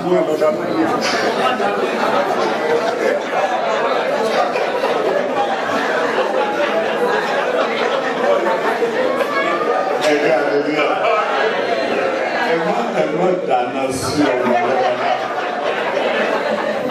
Amen. Ẹ sáré gba ayọ̀ kan yìí inú ìwé Jóòbù nígbà tí nǹkan yí padà fún Jóòbù nǹkan máa yí padà fún wa. Ok dúró báyìí ṣé ẹ lọ taari ẹ ti gbà pé lọ́wọ́ bí a ṣe lọ́ta Olúwa lọ́wọ́ bí a ṣe lọ́ta lọ́wọ́ bí a ṣe lọ́ta Olúwa lọ́wọ́ bí a ṣe lọ́ta. Ọ̀tá ilé ìyá mi ọ̀tá ilé bàbá mi ọ̀tá ò sí ilé ọkọ ní.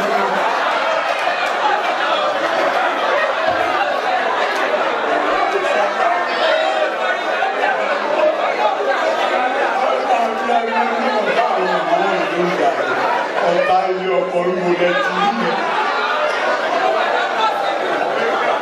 Jésù Olúwa wa. Ọ̀dà tó bá rí bẹ̀ ẹ lè fi yẹ kọ́. Àwa ló sọ pé àwa ọkùnrin ọ̀tá ilé àná mi. Ilé àná oníkàkùn. Ok, ẹ gbọ́ dáadáa. Ibi tá èyí tó ń parí ẹ̀ ọ̀tá aládùúgbò Olúwa lọ́wọ́ bí a ṣe kíákíá. Lọ́wọ́ bí a ṣe lọ́ta Olúwa lọ́wọ́ bí a ṣe lọ́ta. Ẹ̀ máa ta lọ. Lọ́wọ́ bí a ṣe lọ́ta Olúwa lọ́wọ́ bí a ṣe lọ́ta. Ilé ìyá ọ̀tá ilé bàbá ọ̀tá ilé àná ilé ọkọ ọ̀tá ọ̀tá aládùúgbò kọ́ ọ̀tá aládùúgbò Olúwa lọ́wọ́ bí a ṣe ìgbà kejì lọ́wọ́ bí a ṣe lọ́tà Olúwa lọ́wọ́ bí a ṣe lọ́tà. Àdúrà ìlúwe Jóòbù gbogbo ọ̀tá abánirìnrìn àjò tó sọ pé bí mo ti lọ ní ó bọ̀ ní orúkọ Jésù gbogbo èrò burúkú tí wọ́n rò sí mi Olúwa yí ilé wọn lórí. Jákọ́tà mi ò bẹ̀rù rẹ̀ ó yá ẹgbà ní àdúrà ẹgbàdúrà. Jákẹ́lẹ́rù ọ̀nà ó bẹ̀rù rẹ̀ pátápátápátá. Gbọ́ àdúrà lórúkọ Jésù Kristi Olúwa wa. Àìlóríṣẹ́ ìbẹ̀rẹ̀ àbíkíni àdúróníjó ìbẹ̀rẹ̀ níṣẹ́ that's right. Mo fẹ́ kẹ́ mọ́ra ṣẹ́jú díẹ̀ tó kù. Ẹ ṣíwèé yé sí ìwé Job 29:20. The book of Job. Job nígbà tó wà ní chapter 1, 2, 3, 4 ó fi ogun ayé rẹ̀ ṣàwàdà. Ó rò pé ogun tí ó wà kíá tí ó lọ ni. There are about 2 or 3 kinds of problems. Àwọn weekend problem wà. Just come to spend the weekend. Ọjọ́ mélòó ni ó lọ? Ọjọ́ méjì. Tàbí àárọ̀ gbogbo ọjọ́ kẹta kó dẹ̀ kẹ́rù rẹ̀. Àwọn mìíràn wá tó jẹ́ pé long vacation náà fẹ́ lò. Àwọn mìíràn wá tó jẹ́ pé sabbatical leave náà fẹ́ lò. Àwọn mìíràn wá tó jẹ́ permanent. Sọ pé God forbid.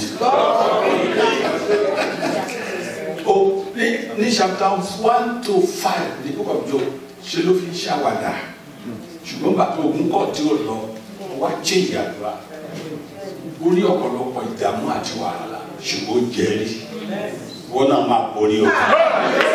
Ẹ wá wo nígbà tó borí ogun àdúrà tí bá ti ń pè kámákámá ní kẹ́ ẹ máa gbà 29:20. Ogun mi bẹ̀rù lọ́dọ̀ mi. O ti tó bá náà ògo mi gbèrú lọ́dọ̀ mi. Ta ló fẹ́ kó kí ni ìtumọ̀ kéèkó gbèrú? Ó kúrẹ́ kẹ́ ó tàn kálẹ̀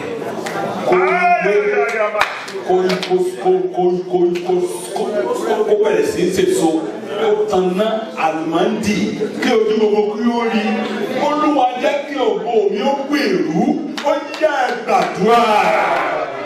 má jókòó ní ìsinyìí má jókòó rárá bó rọ lórúkọ lé wa àdúrà orí òkè la fẹ́ báyìí láàrin ọkọ ó pẹ̀sẹ̀ ti gbàgbé ẹ̀kẹ́ yìí ṣẹ́ ń lọlé lẹ́ẹ̀kọ̀ọ̀kan tẹ́ bá wá sílé ẹ béèrè wa ká mú yín lórí òkè kẹ́ gbàdúrà nínú òjò nínú ẹ̀rùn nínú ẹ̀fọn kẹ́ mọ̀ pé ọ̀nìlẹ́kùn lè ṣe gbàgbọ́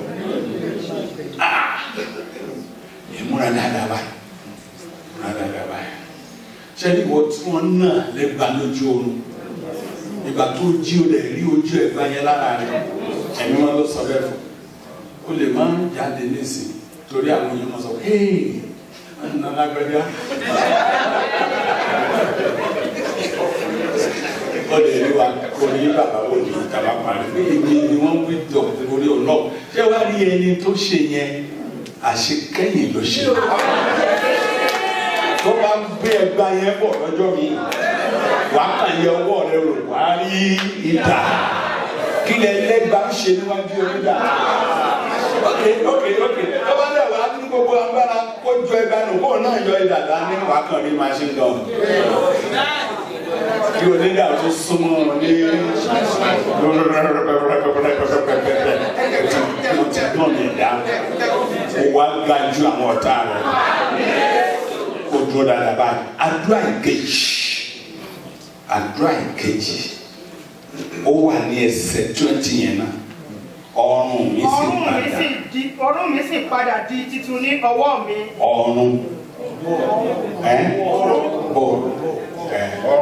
ọrùn ni yes tẹ́bá ní English version dání ẹ̀fì jẹ́rìsì my bow was in my hand ọrùn mi sì di titun ṣẹ́ni ọrùn òun náà ní agbára okun torí náà o ti rẹ̀wẹ̀sì ìgbà tó ṣẹ̀ṣẹ̀ gba Jésù àdúrà ní ìṣòro ní kíkan ìgbà tí pàdé iṣẹ́ bẹ̀rẹ̀ gan yagi àwọn díẹ̀ nínú tó ń fẹ́ ti ń tẹ̀ ọ́ lọ́wọ́ báyìí o ti yára o ti fà sẹ́yìn Sátánì ò sinmi ó ní gbàgbọ́ sí Olúwa sọ́ọ́rùn mi bí titun mọ́ mi lọ́wọ́ ẹ̀ sọ́ di àdúrà.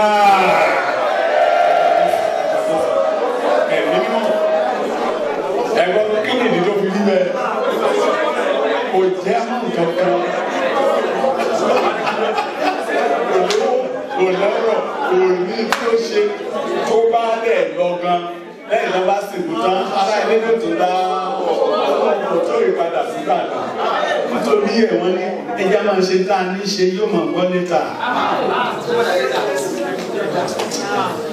Ní orúkọ Olúwa lọ́nà àwọn ogun wà dẹni tí àwọn èèyàn ń dúró lé. Abẹ́níyàn sí inú àdúrà. Nígbà tó Ọlọ́run bá ti ṣe ọ́ ní pàtàkì, wọn ò ní lè dá kankan ṣe lẹ́yìn rẹ̀. Ẹ̀wọ́n ní ìwé tuntun lónìí pé orílẹ̀ yóò máa ṣe ẹ̀mí jẹ́ ṣe àǹfààní tó wà nínú orí àtẹnubí ìsókè ní orí à gbogbo èèyàn ló lórí àtọkùnrin àtọbìnrin ṣé wàá rí àwọn nǹkan tó wà lórí tó bá ti jẹ́ orí ìyẹn làdúrà nọ́mbà 3 àbí 4 ok orí Olúwa sọ mí di orí àǹfààní wo ló wà lórí wà ojú wà ìyẹn ní pé tó bá ti jẹ́ orí ojú rẹ làwọn ará ilé rẹ yóò máa fi ríra imú wà bẹ́ẹ̀ tó máa fi gbóòórùn ẹnu wà bẹ́ẹ̀ tó máa lò etí wà bẹ́ẹ̀ tó gbọ́rùn ọpọlọ wà bẹ́ẹ̀. Tẹ́wọ̀n pé ọpọlọ màmá ọlọ́ba téèyàn bá bu iyán kó fi run ọbẹ̀ níbo ló mọ̀ ń lọ ta ló fọ̀nà ẹnu hàn. Brain ìyẹn ni pé tó bá bu iyán tó fi run ọbẹ̀ tí wọn bá mú náà lọ kó mọ̀ sí náà tó sí níbo ló fi sí. Ọpọlọ rẹ ló sọ fún ọ pé Olúwa láàrin àwọn ẹbí mi sọ mí ní orí ọ̀yà ìgbàdúrà. Yòókù ẹ jẹ́ ká rush verse number 25. Ẹ sáré lọ síbẹ̀. Ẹ fi yòókù lẹ̀ tẹ́ bá délé kẹ́kẹ́. Mo la ọ̀nà tó bá là lára ilé rẹ̀ ó máa tọ̀. Mo jókòó bí ibi tá a lọ gbàdúrà ní èyí tó kàn yìí ó wí pé kí ló kàn. Mo sì jókòó bí ọba mélòó ló wà bí? Sọ pé mo ti dọba. Sọ mí dọba. Sọ mí di olú. Sọ mí di aláṣẹ. Àwọn ènìyàn ni ó yá ẹ gbàdúrà bẹ́ẹ̀. Ẹ kú àdúrà. Ṣé wọn pé àdúrà kì í tán? Daniel gbàdúrà 21 days. Ìwé kan sọ fún wa wípé Daniel yóò pe àdúrà kan lẹ́ẹ̀mejì within 21 days. Àdúrà tó pé yẹn ó máa tó mélòó ẹ̀. Nítorí náà màá kàn fi àdàgbà rọ̀ síbi tí a dé. Bí Ọlọ́run bá fẹ́ àtúpalẹ̀ bóyá nílẹ̀ bóyá ní tó bá dẹ̀ wá pẹ́ ní paradíṣe. Torí èmi máa dọ́rùn ní tèmi. Ṣé máa fi lọ bẹ́ẹ̀? Ẹ sábà ń kọrin yìí. Ó kàn nílò, mo ti sọ lẹ́ẹ̀kan pé màá kọrin, màá wàásù, màá gbàdúrà. Kíni kẹrin? Mo máa gba ọrẹ lọ́wọ́ yìí. Bẹ́ẹ̀ ni kí wá ṣọrẹ wíìrìwíìrì. Ọrẹ májẹ̀mú. Ọrẹ kí ni mo pè é? Ọrẹ májẹ̀mú. Tí a bá kọrin la gbàdúrà tí a sọ̀rọ̀ lọ́rùn tí ò tí ì sí ọrẹ. Iṣẹ́ ìsìn kò tí ì pé.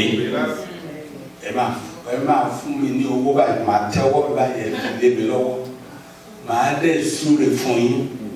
Mi ò ráyè láti wọnú ọ́fíìsì àwọn wòlíì kí n sọ oríṣiríṣi àwọn nǹkan tí Olúwa bá mi sọ. Ṣùgbọ́n nǹkan kan tí mo rí òun ni wípé ọjọ́ ọ̀la rẹ̀ dára. Nítorí pé ó wà nínú àdúrà yìí, wọ́n máa gbé bá ọpẹ́. Láti ní owó tí ẹ ti wá, nígbà tí ẹ bá tún padà wá ní ìpàdé yìí tó ń bọ̀, gbogbo yín lẹ máa yin Ọlọ́run. Ẹgbọ́n bí o béèrè nǹkan tó pọ̀ lọ́wọ́ yín, I need just from about 10 of you to give me just $50. $50 each one. Níbi tí mo dúró sí i, Olúwa Ọlọ́run àwọn ọmọ wa pẹ̀lú àṣẹ àti ẹ̀mí àwọn wòlíì ó wà lórí òkè. Tí mo bá súre fún ọ, èmi tẹ́ ìwọ yìí mi ò jẹ́ nǹkan kan rí o. Àrùn bí mi dáadáa. Ìbí òṣì àti àrílà bí mi, ṣùgbọ́n mo dà tó mi. Mo jẹ́ ẹlẹ́ṣẹ̀ ṣùgbọ́n tá a ti dárí ẹ̀ṣẹ̀. Tí mo bá súre fún ènìyàn tí ẹ bọ́ sí ni, máa tú àpò rẹ nísinsìnyí. Ta ló fẹ́ ṣe nọ́mbà wọ́n? Ojúbà Ọlọ́run bàbá wọn àti ẹ̀mí rú. Ó sì júbà ní àwọn wòlíì. Ojúbà àwọn tó béèrè tó ń rí gbà. Mo wí pé ní orúkọ Jésù Kristi ẹ wọnú ògo yín lọ bá. Nítorí pé ẹ gba Ọlọ́run gbọ́. Ẹ dẹ̀ nígbàgbọ́ nínú iṣẹ́ ìránṣẹ́ orí òkè yìí. Ẹ̀mí àwọn wòlíì kó kọjú sí ọṣẹ lórí. Ilẹ̀kùn ayọ̀ rẹ̀ ṣí. Tó bá ti ń kanlẹ̀kùn mo ní kó máa ń ṣí fún. Gbogbo ìgbà tó bá ti wà lórí eékún rẹ tó ń béèrè kí ọ̀run ó ṣí. Mo bí ọ̀run ó ṣí fún ayé rẹ. Òjòrò òkú kó máa rọ̀, kó máa rọ̀, kó máa rọ̀, kó máa rọ̀, kó máa rọ̀, kó máa rọ̀, kó máa rọ̀. Bẹ́ẹ̀ ṣe ṣe yẹn náà nǹkan ṣe kẹ́yìn àdúgbò mi. Ẹ̀yà àdúgbò mi ẹ̀ máa wọ̀ ọ̀kan báyìí. O tó pọ̀ kú náà ni pé gba Jésù gẹ́gẹ́ bí Olúwa àti ẹ̀pọ̀ jẹni. Ẹ máa gbọ́ràn sí àṣẹ Olúwa. Ẹ kúkú rí Ọlọ́run sójú. Àwọn ènìyàn rẹ̀ ní aṣojú rẹ̀. Wọ́n tí Olúwa bá ti wí fún yín nípasẹ̀ àwọn ìránṣẹ́ rẹ̀ pé kẹ́ ẹ ṣe. Ẹ ṣe ìgbà tí mo pè yín lẹ́ẹ̀kan. Ẹ kúkú mọ̀ pé ibi tí wọ́n parí administration sí ni ẹ̀ẹ́dẹ̀ jáde. Tọkàntọkàn ni mo fi ń súre fún yín. Ó ní láti dára fún yín. Tí mo bá tún máa padà wá, ìdùnnú ẹ̀kúnrẹ́rẹ́ ìkọ̀kọ́ ni màá máa nínú ìgbàgbọ́ ẹsẹ̀ yìí ò ní yẹ mo ní ẹgbàá Jésù gbọ́ àbíbẹ́kọ̀ lẹ́yìn náà kí mo ní kẹ́ẹ̀ ṣe ìgbàgbọ́nà ìkẹta ẹbẹ̀rù Olúwa ṣé ní lábẹ́ àkóso ìgbọ́nà náà ni pé kéèyàn san ìdámẹ́wàá kéèyàn tọrẹ kéèyàn fún arọ kó fún afọ́jú ẹ̀dẹ̀ ẹ̀yìn tẹ́ ṣe níyàlé ẹ̀rántí àwọn bàbá àti ọmọ yìí má jẹ́ káwọn alásọtẹ́lẹ̀ ẹ̀rọ kan sọ pé àjẹ́ nìyá rẹ̀ èbèrè ni bàbá rẹ̀ yan lóògùn burúkú ni kò sá fún ntẹ̀yìn bá ṣe sóbì rẹ̀ kó mọ̀ retí irú ẹ̀ lọ́dọ̀ àwọn ẹ̀dúró nínú ìgbàgbọ́ ètò ẹ̀jẹ̀ ọmọ ìjọ yìí bí ni Ọlọ́run fi rẹ̀ yín sí ẹ má wá Jésù káàkiri ẹ̀dúró ṣinṣin nínú ìgbàgbọ́ nípa orí ọ̀fẹ́ Kristi ire àti àánú yóò máa tọ̀ yín nígbà lẹ́yìn gbọ́dọ̀ yìí àmì méje lẹ́wọ́ ṣe yẹ wá sọ pé glory dípò fire kí ni mo lẹ́wọ́ pé glory mo dúró lórí Kristi àpáta mo gbàdúrà fẹ́ ẹ̀yin àyànfẹ́ ẹ̀yin ọmọ Ọlọ́run wọ̀nyí ẹ̀jẹ̀ wá nílé sí ọ̀rọ̀ Ọlọ́run ẹ̀jẹ̀ dúró lábẹ́ àkóso iṣẹ́ ìránṣẹ́ yìí mo wípé ní orúkọ Jésù Kristi ẹ̀ wọ lóògùn yín lọ bẹ́ẹ̀.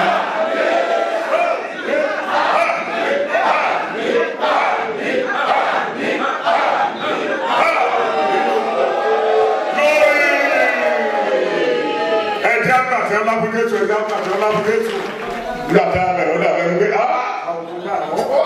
ọkọ̀ bàtí wò ó lórúkọ Jésù Kristi gbogbo ìgbésí àwọn olùwòlí àti ìránṣẹ́ lọ́wọ́ tí sún sínú ayé wa lẹ́nu lórúkọ bàbá lórúkọ ọmọkùnrin lọ lásán nínú ayé wa eré tó kù tá a fẹ́ ṣe ìbẹ̀rẹ̀ anointing ìjàmbá lè ṣe yẹn à ń lọ nínú yẹn ìwé tí àwọn bàbá kó jáde yẹn wọ́n ní ogún tọ́lọ́ bá fi sí ọlọ́ ìgbàsára lónìí ẹgbà ìgbàsára ìgbàtẹ́ ìgbàsára lórúkọ Olúwa Sátánì nígbà lọ́wọ́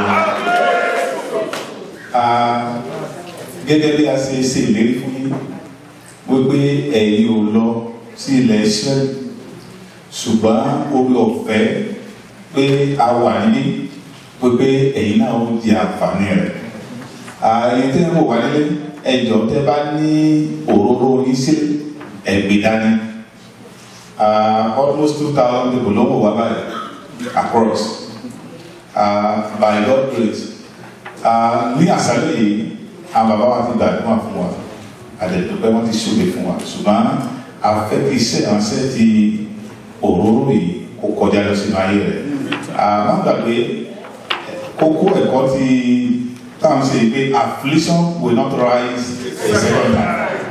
Tí o gbàgbé ìwé Kọ́ríńtì kìíní ìkejì kọkànlá láti ẹsẹ̀ ìkẹrìnlélógún ìdíbáwá kàmákàmá. 2 Corinthians chapter 11 verse 24 downward. 24. Nígbà márùn-ún ni mo gba pàṣọ 40 lọ́wọ́ àwọn Júù. 11. Yeah, go ahead. That's the place. Okay. Nígbà mẹ́ta ni a fi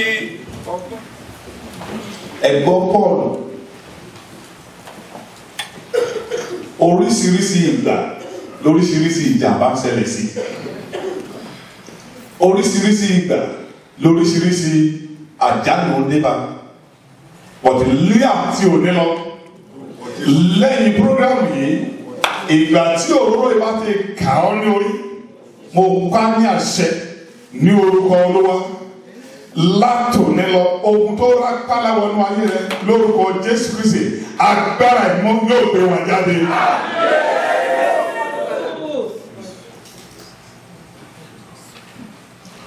ohun gbogbo tí ó ń jìyà tó sì ń jẹ ó níyà tó yẹ pé tó bá ti kú òní wà á tó wọ ìyà mi látòní lọ aṣọ di èèwọ̀ láti àárọ̀ yìí lọ aṣọ di èèwọ̀ nínú ayé rẹ ó ní jìyà náà máa. àmì Ọlọ́run àmì ọ̀gá owó lórúkọ Jésù máa ṣe ìránṣẹ́ mi níbi àmì náà lórúkọ Jésù yóò wọ ọ̀nà ayé rẹ lọ. Òbọ̀ lónìí kúrò nínú gbogbo ìdènà kúrò nínú gbogbo ìgbèkùn kúrò nínú gbogbo làásìgbò fún gbogbo àìní lórúkọ Jésù jáde lọ. A gbé agbára Ọlọ́run yìí sókè, a yà á símú, a da ẹ̀jẹ̀ Jésù síbẹ̀, a fi ọ̀rọ̀ Kristi sí lórúkọ Jésù. Tó bá ti ka orí rẹ̀ báyìí lórúkọ Jésù kó o sì lọ́kọ́ lọ ṣe rere. Gbogbo ẹni tó ti tó láti ní ọkọ àti láti ní aya tí ò rí ẹnikẹ́ni pè ọ́, gbogbo òkúta nínú ayé rẹ lónìí kó o Jésù kó dópin.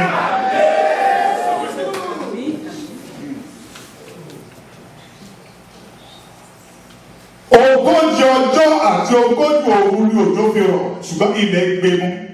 Gbogbo ogun tó rọ̀ gbà yí ọká látọ̀dún lọ, ilẹ̀ gbọ́dọ̀ àdúgbò gbé wọ́n rí. Ó ti ní báyìí kò yí padà. Àṣẹ Ọlọ́run tó wọnú ọ̀rọ̀ yẹn. Lẹ́yìn iṣẹ́ yìí lórúkọ Jésù ní January, ẹ̀rí tó ṣe gbámú lórúkọ Jésù yóò gbẹ̀yìn rẹ̀ kan. Ìwọ lẹ̀ rí kàn. Ìwọ lẹ̀ rí kàn. Ìwọ lẹ̀ rí kàn. Ìwọ lẹ̀ rí kàn. Ìwọ lẹ̀ rí kàn. Ìwọ lẹ̀ rí kàn. Ìwọ lẹ̀ rí kàn. Ìwọ tó ń wò mí gan. Ìwọ lẹ̀ rí kàn. Ó ti rí báyìí kò yí padà. Àṣẹ́gun bẹ́ẹ̀ ni kò rí. Ìwọ tó ń wò wá láti lé sí òróró rẹ, kó fi sí ọwọ́ rẹ, kó fi sí orí rẹ, kó bẹ́ẹ̀ ni máa wí, kó sì máa gbàdúrà fún ara rẹ lọ́wọ́lọ́wọ́. God bless you.